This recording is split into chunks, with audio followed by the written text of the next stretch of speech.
ಹೇಮಾವತಿ ಕಿಚ್ಚು ತುಮಕೂರಿನಲ್ಲಿ ಹೆಚ್ಚಾಗಿರುವಂಥದ್ದು. ಇವತ್ತು ತುಮಕೂರಿನ ಗುಬ್ಬಿಯಲ್ಲಿ ಬೃಹತ್ ಹೋರಾಟದ ಕರೆ ಕೊಟ್ಟಿರುವಂಥದ್ದು. ಇದ್ರ ಜೊತೆ ಇವತ್ತು ಮಾತಾಡೋದಕ್ಕೆ ಖುದ್ದು ಬಿಜೆಪಿ ಮುಖಂಡರಾದಂತಹ ದಿಲೀಪ್ ಕುಮಾರ್ ಇದ್ದಾರೆ. ಅವ್ರನ್ನ ಮಾತಾಡಿಸ್ತಾ ಹೋಗ್ತೀನಿ. ಸರ್ ಮೊದಲಿಗೆ ನಮಸ್ತೆ ಸರ್. ನಮಸ್ಕಾರ ಸರ್, ಇವತ್ತಿನ ಹೋರಾಟ ಯಾವ ರೀತಿ ಇರುತ್ತೆ ಅಂತ 144 ಸೆಕ್ಷನ್ ಜಾರಿ ಆದರೂ ಕೂಡ ನೀವು ಹೋರಾಟ ಮಾಡ್ತೀವಿ ಅಂತಿದ್ದೀರಾ. ಯಾವ ರೀತಿ ಇರುತ್ತೆ ಹೋರಾಟ ಅಂತ? ನೋಡಿ, ಇದು ನಮ್ಮ ನೀರು ನಮ್ಮ ಹಕ್ಕು.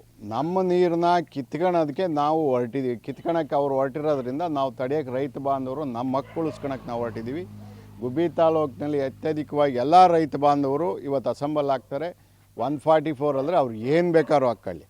ಏನು ಇಷ್ಟು ದಿವಸ 144 ಸೆಕ್ಷನ್ ಚಾನಲ್ ಮೇಲೆ ಹಾಕ್ಕೊಂಡು ಹೋಗೋರು ಇವತ್ತೆಲ್ಲ 10 ಕಿಲೋಮೀಟ್ರ್ ರೇಂಜಲ್ಲಿ ಹಾಕಿದ್ದು ಪ್ರಜಾಪ್ರಭುತ್ವ ಕಗ್ಗೊಲೆ ಮಾಡ್ತಾಯಿದ್ದಾರೆ.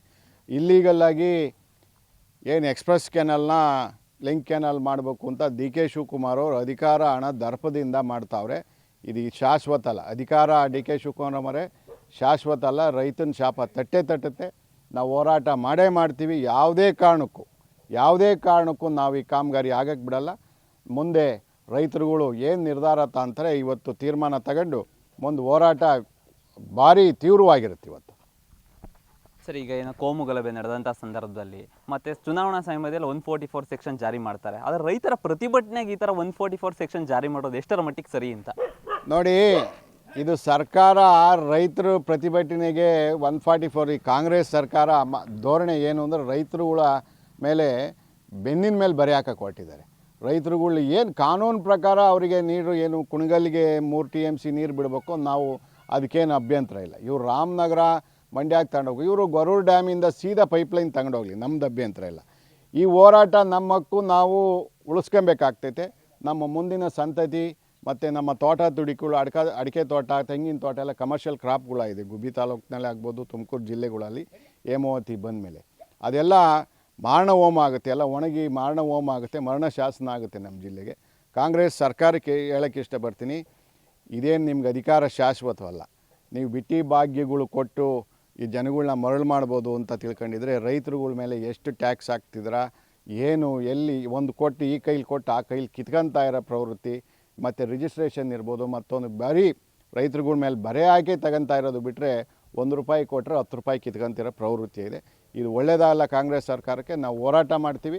ಯಾವುದೇ ಕಾರಣಕ್ಕೂ ಇಂಜಗ್ಗ ಮಾತೇ ಇಲ್ಲ. 144 ಅಂದರೆ 844 ಹಾಕ್ಕೊಳ್ಳಿ, ನಾವೇನು ಇನ್ಸರಿಗೆ ಮಾತಿಲ್ಲ. ಸರ್, ಕುಣಿಗಾಲ್ ಶಾಸಕರು ಸಂಭ್ರಮಾಚರಣೆ ಮಾಡ್ತಾರೆ. ಒಂದು ಕಡೆ ಇವತ್ತು ಟ್ವೀಟ್ ಮಾಡ್ತಾರೆ, ಇದು ನನ್ನ ಕನಸಿನ ಯೋಜನೆ, ಯಾವುದೇ ಕಾರಣಕ್ಕೂ ನಾನು ಇವತ್ತು ಅದನ್ನ ತರಿಸ್ತೀನಿ, ಹೇಮಾವತಿ ನಮ್ಮ ತಾಲೂಕಿಗೆ ಬಂದೇ ಬರುತ್ತೆ ಅಂತಾರೆ. ಏನು ಹೇಳೋಕ್ಕೆ ಇಷ್ಟಪಡ್ತಾರೆ ಸರ್ ರಂಗನಾಥ್ ಅವ್ರಿಗೆ? ಕುಣಿಗಲ್ ಶಾಸಕರಿಗೆ ರಂಗನಾಥ್ ಅವ್ರಿಗೆ ಹೇಳೋಕ್ಕೆ ಇಷ್ಟಪಡ್ತೀನಿ, ಪಾಪ ಅವರು ಅವ್ರ ತಾಲೂಕಿಗೆ ಹೋರಾಟ ಮಾಡ್ತಾಯಿದ್ದಾರೆ. ಅವ್ರ ತಾಲೂಕಿಗೆ ನೀರು ಕೊಡಲೇಬೇಕು ಅಂತ ಹೋರಾಟ ಮಾಡ್ತಾಯಿದ್ದಾರೆ. ಅವ್ರಿಗೆ ನಾನು ಸ್ವಾಗತ ಕೊಡ್ತೀನಿ. ಹಂಗಂತ ವಾಮ ಮಾರ್ಗದಲ್ಲಿ ಹೋಗಬೇಡಿ. ಏನು ನೈಸರ್ಗಿಕವಾಗಿ ಏನು ಇದರಲ್ಲಿ ವೈಡ್ನಿಂಗ್ ಆಗಿರೋ ಕೆನಲ್ನಲ್ಲಿ ಈ ಸತಿ 3 TMC ನೀರು ಆರಾಮಾಗಿ ಹೋಗಿದೆ, ಅದನ್ನು ತಗೊಳ್ಳಿ. ಈ ವಾಮ ಮಾರ್ಗಕ್ಕೆ ನಾವು ಬಗ್ಗಲ್ಲ. ನಮ್ಮ ಅಸ್ತಿತ್ವ ಪ್ರಶ್ನೆ ಉಳಿಸ್ಕೊತೀವಿ. ಆದರೆ ನಮ್ಮ ಶಾಸಕ ಮರ್ತು ಮಲಗಿದ್ದಾರೆ. ಅವರಿಗೆ ಏನು ಕೋಟೆ ಬಾಗಿಲು ತೆಗೆದು ವೈರಿಗಳನ್ನ ಹೆಂಗೆ ಒಳಗೆ ಬಿಡ್ತಾರೋ ಹಂಗೆ ಒಳಗೆ ಬಿಟ್ಟು ಮರ್ತು ಮಲಗಿದ್ದಾರೆ. ನನಗೂ ಕೂಡ ಎಲ್ಲೋ ನಾನು ಎಲೆಕ್ಷನಲ್ಲಿ ನಿಂತು ಹೋರಾಟ ಮಾಡಿದ್ದು, ಆದರೆ ನನಗೆ ಈಗ ಅನ್ನಿಸ್ತೈತೆ, ನನಗೆ ನಾಚಿಕೆ ಆಗ್ತೈತೆ. ಇಂಥನ ಮುಂದೆ ನರ್ಸತ್ತನ ಮುಂದೆ ನಾವು ಎಲೆಕ್ಷನ್ ನಿಂತು ಫೇಸ್ ಮಾಡೋದಲ್ಲ, ತಪ್ಪು ಮಾಡಿಬಿಟ್ಟೆ ಇವನ ಮುಂದೆ ಎಲೆಕ್ಷನ್ ನಿಂತದ್ದು. ಜನ ನಂಬಿ ಓಟ್ ಹಾಕಿದ್ರು, ಅವ್ರ ನಂಬಿಕೆನೂ ಕಳ್ಕೊಂಡು ಇವತ್ತು ಕೈಲಾಗ್ದಂಗೆ ಬಳೆ ತೊಟ್ಕೊಂಡು ಡಿ ಕೆ ಶಿವಕುಮಾರ್ಗೆ ಎದುರಿ ಕೈಲಾಗ್ದಂಗೆ ಬಳೆ ತೊಟ್ಕೊಂಡು ಇವತ್ತು ಆ ರೈತರ ಹೋರಾಟಕ್ಕೆ ರೈತರ ಪರ ಧ್ವನಿ ಎತ್ತಿದಂಗೆ ನರ್ಸತ್ತ ಕೂತಿದ್ದಾರೆ ಅಂತ ಹೇಳೋಕ್ಕೆ ಇಷ್ಟಪಡ್ತೀನಿ. ಸರ್, ಗುಬ್ಬಿ ಶಾಸಕರು ಮುಂಚೆ ತೀವ್ರ ವಿರೋಧ ಮಾಡ್ತಾ ಇದ್ರು. ಇತ್ತೀಚೆಗೆಲ್ಲ ಒಂದು ಕಡೆ ಸೈಲೆಂಟ್ ಆದ್ರ ಅಂತ ಅವರು ಕೂಡ ಎಲ್ಲ ವಿರೋಧ ಮಾಡ್ತಿದ್ದವರು ಈಗ ಸಡನ್ಲಿ ಸೈಲೆಂಟ್ ಆಗೋಕ್ಕೆ ಏನು ಕಾರಣ ಇರ್ಬೋದು ಅಂತ? ಒಂದು ಗುಬ್ಬಿ ಶಾಸಕರಿಗೆ ಏನು ಅಂದರೆ ಜನ ಓಟ್ ಹಾಕ್ತಾರೆ ಬಿಡು, ನಾನು ಏನು ಮಾಡಿದ್ರು ಜನ ಓಟ್ ಹಾಕ್ತಾರೆ ಅನ್ನೋದು ಒಂದು ಭಾವನೆ ಇದೆ. ರೈತರು ಬೆನ್ನ ಮೇಲೆ ಬರೆ ಹಾಕಿ ರೈತರು ಓಟ್ನ ಅಡ ಇಟ್ಟು ನರ್ಸತ್ತರಂಗೆ ಕೂತ್ಕೊಳ್ಳೋದು ಒಂದು ಅಧಿಕಾರದ ಆಸೆಗೆ ಇವತ್ತು ನಮ್ಮ ತಾಲೂಕು ಅಡ ಇಟ್ಟಿದ್ದಾರೆ. ಡಿ ಕೆ ಶಿವಕುಮಾರ್ಗೆ ಅಡ ಇಟ್ಟಿದ್ದಾರೆ. ಇವತ್ತು ಹೇಳೋಕ್ಕೆ ಇಷ್ಟಪಟ್ಟು ಇನ್ನೂ ಕಾಲ ಮಿಂಚಿಲ್ಲ. ರಂಗನಾಥ್ ನೋಡಿ ಕಲ್ತ್ಕೊಳ್ಳಿ.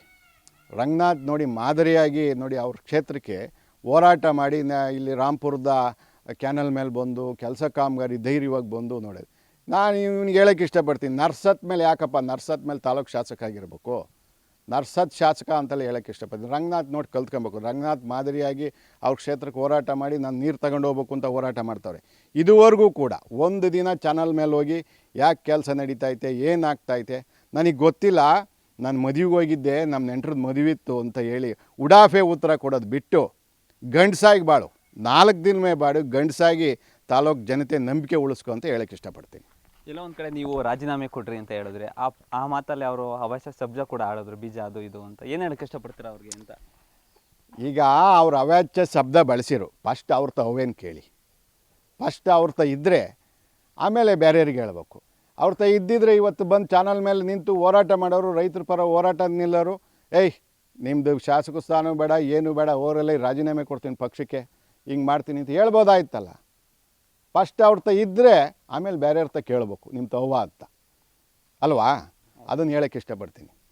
ಎಲ್ಲೋ ಒಂದು ಕಡೆ ಜಿಲ್ಲಾಡಳಿತ 900 ಪೊಲೀಸ್ಗಳು ಹಾಕಿದೆ, ಎಲ್ಲೋ ಒಂದು ಕಡೆ ಜಿಲ್ಲಾಡಳಿತ, ತಾಲೂಕು ಆಡಳಿತ, ಎಲ್ಲೋ ಒಂಥರ ಸರ್ಕಾರದ ಕೈಗೊಂಬ ಆಗ್ತಾ ಇದೆಯಾ ಅಂತ.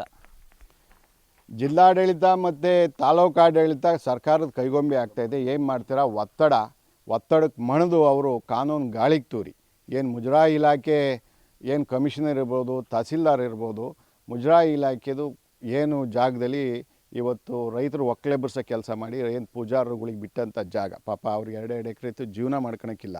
ಇವತ್ತು ಹೋಗಿ ನೋಡಿದ್ರೆ ಅವ್ರಿಗೆ 1 ಇಂಚು ಜಾಗ ಇಲ್ಲ. ಪೂಜೆ ಮಾಡೋರು ಯಾರು? ದೇವಸ್ಥಾನದ್ದು. ಮಾಡಲಿ, ಕಾನೂನು ಪ್ರಕಾರ ಮಾಡಲಿ. ಇವರು ಏನು ಮುಜರಾಯಿ ಇಲಾಖೆಗೆ ದುಡ್ಡು ತುಂಬಿ ಅಕ್ವಿಷನ್ ಆಗಬೇಕು, ಮುಜರಾಯಿ ಇಲಾಖೆಗೆ ದುಡ್ಡು ತುಂಬಬೇಕು, ಆ ದುಡ್ಡನ್ನ ದೇವಸ್ಥಾನದ ಅಕೌಂಟಿಗೆ ಬರಬೇಕು, ಅಕೌಂಟಿಗೆ ಬಂದು ರೈತರಿಗೆ ಕೊಡಬೇಕು. ಕಾನೂನು ಪ್ರಕಾರ ಲ್ಯಾಂಡ್ ಅಕ್ವಿಷನ್ ಆಗಲೇಬೇಕು. ಅದು ದೇವರೇ ಮಾಲೀಕ ಜಮೀನಿಗೆ. ಅದು ಏನೂ ಮಾಡ್ದಂಗೆ ನಾನು ಪರ್ಮಿಷನ್ ಕೊಟ್ಟಿದ್ದೀನಿ ಅಂತ ಇದಕ್ಕೆ ಕಮಿಷನರು ಸಸ್ಪೆಂಡ್ ಮಾಡಬೇಕು. ಇದು ಕಿಕ್ ಬ್ಯಾಕ್ ಪ್ರಾಜೆಕ್ಟು. ಇದ್ರ ಹಿಂದೆ ಸುಮಾರು 300 ಕೋಟಿ ಕಿಕ್ ಬ್ಯಾಕ್ ಇದೆ. DK ಶಿವಕುಮಾರ್ ಅವ್ರಿಗೆ 300 ಕೋಟಿ ಕಿಕ್ ಬ್ಯಾಕ್ ಇದೆ. ಬೇರೆಯವ್ರಿಗೆಲ್ಲ ಆಸೆ ಆಮೇಶ ತೋರಿಸಿ ಈ ಪ್ರಾಜೆಕ್ಟ್ ನಾನು ಮಾಡಲೇಬೇಕು ಅನ್ನೋ ಲೆಕ್ಕದಲ್ಲಿ ಮಾಡ್ತಾಯಿದ್ದಾರೆ. ನಾನು ಅವತ್ತೂ ಹೇಳಿದೆ, ಲೋಕಾಯುಕ್ತ ಸುಮೋಟೋ ಕೇಸ್ ಬುಕ್ ಮಾಡಿ. ಇದುವರೆಗೂ 600 ಕೋಟಿ ಡ್ರಾ ಮಾಡಿದ್ದಾರೆ, ಕೆಲಸವೇ ಆಗಿಲ್ಲ, ಪೈಪು ಇನ್ವಾಯ್ಸ್ ಇಲ್ಲದೆ 600 ಕೋಟಿ ಡ್ರಾ ಮಾಡಿದ್ದಾರೆ. ಈ ಲೋಕಾಯುಕ್ತ ಸುಮೋಟೋ ಕೇಸ್ ಫೈಲ್ ಮಾಡಿ ರೈತರ ಪರ ನ್ಯಾಯ ದೊರಕಿಸ್ಕೊಡ್ಬೇಕು ಅಂತ ಕೇಳೋಕ್ಕೆ ಇಷ್ಟಪಡ್ತೀನಿ. ಸರ್, ಈ ಲಿಂಕಿನಲ್ಲಿ ಕಾಮಗಾರಿ ದೃಷ್ಟಿಯಿಂದ ಸರ್ವಪಕ್ಷ ಸಭೆನಾರ ಕರೆದಿದ್ದಾರೆ, ಇದಕ್ಕೆ ಮುಂಚೆ ಯಾವಾಗಲೂ ಕರೆಯೋ ಪ್ರಯತ್ನ ಮಾಡಿದ್ರಾ ಅಂತ? ಈ ಲಿಂಕ್ ಕಾಮಗಾರಿ ವಿರುದ್ಧ ಇದು ಪಕ್ಷಾತೀತವಾಗಿ ಮಾಡ್ತಾ ಇರೋದು. ಕಾಂಗ್ರೆಸ್ಸು, BJP, JDS ಮತ್ತು ರೈತ ಸಂಘದವರು, ಎಲ್ಲ ರೈತ ಬಾಂಧವರು ಪಕ್ಷಾತೀತವಾಗಿ ಮಾಡ್ತಿದ್ದಾರೆ. ಯಾವುದೇ ಥರದ ರಾಜಕೀಯ ಇಲ್ಲ, ಪಕ್ಷಾತೀತವಾಗಿ ನಾವು ಹೋರಾಟ ಮಾಡ್ತಿದ್ದೀವಿ.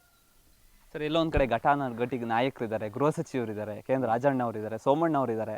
ಅವ್ರ ಕಡೆ ಮನ್ಸು ಮಾಡೋದು ನಿಲ್ಲಿಸ್ಬೋದಾಗಿತ್ತು ಅಂತ ಅವರೇ ಎಲ್ಲೋ ಒಂದು ಕಡೆ ಇಂಟ್ರೆಸ್ಟ್ ತೋರಿಸ್ತಾ ಇಲ್ವಾ ಅಂತ? ನಮಗೆ ಏನು ಅಂದರೆ,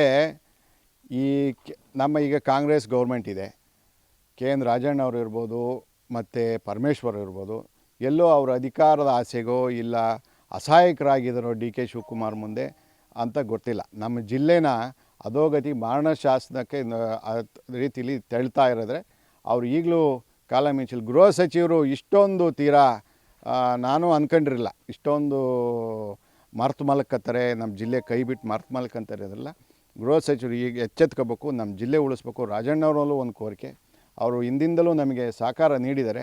ಈಗ ಮತ್ತೊಂದು ಕೋರಿಕೆ, ಕ್ಯಾಬಿನೆಟ್ ಮೀಟಿಂಗ್ ಕರೆದು, ಕ್ಯಾಬಿನೆಟ್ ಮೀಟಿಂಗೆಲ್ಲ ಜಿಲ್ಲಾ ಉಸ್ತುವಾರಿ ಸಚಿವರ ಅಧ್ಯಕ್ಷತೆಯಲ್ಲಿ ಎಲ್ಲ ಪಕ್ಷದ ಮುಖಂಡರುಗಳದ್ದು ಆಗು ಹೋಗುಗಳು ಚರ್ಚೆ ಮಾಡಬೇಕು. ಮತ್ತು ಟೆಕ್ನಿಕಲ್ ರಿಪೋರ್ಟಲ್ಲೂ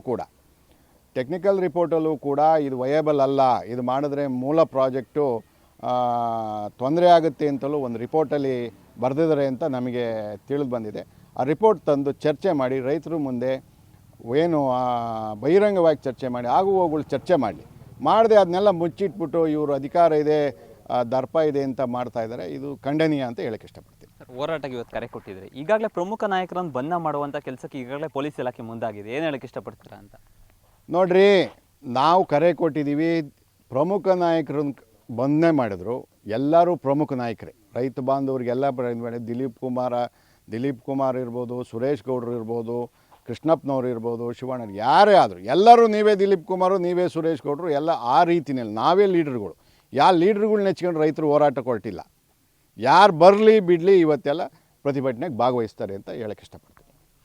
ಹೇಳೋದು ಇಷ್ಟೇ ಮಾತು, ಏನು ನಿಜಕ್ಕೂ ಸಹ ಇವತ್ತು ಹೋರಾಟ ಮಾಡೇ ಮಾಡ್ತೀವಿ, ನೀವು ಪ್ರಮುಖ ನಾಯಕರನ್ನು ಬಂಧಿಸ್ಬೋದು, ಆದರೆ ರೈತ ಮುಖಂಡರನ್ನ ನೀವು ಬಂಧಿಸ್ಬೋದು, ಆದರೆ ಕಾರ್ಯಕರ್ತರನ್ನು ಬಂಧಿಸೋಕ್ಕಾಗಲ್ಲ. ಕಾರ್ಯಕರ್ತರು ಹೋರಾಟ ಮಾಡೇ ಮಾಡ್ತಾರೆ, ರೈತರ ಎಂದಿಗೂ ಸಹ ನಾವು ರೈತರ ಪರ ಇರ್ತೀವಿ, ನಾವು ಹೋರಾಟ ಮಾಡೇ ಮಾಡ್ತೀವಿ ಅನ್ನೋದು ದಿಲೀಪ್ ಕುಮಾರ್ ಅವರ ಮಾತಾಗಿತ್ತು. ಕ್ಯಾಮ್ರಾ ಪರ್ಸನ್ ಸಂಜಯ್ ಜೊತೆ ದೀಪಕ್, ಪ್ರಜಾಶಕ್ತಿ TV, ತುಮಕೂರು.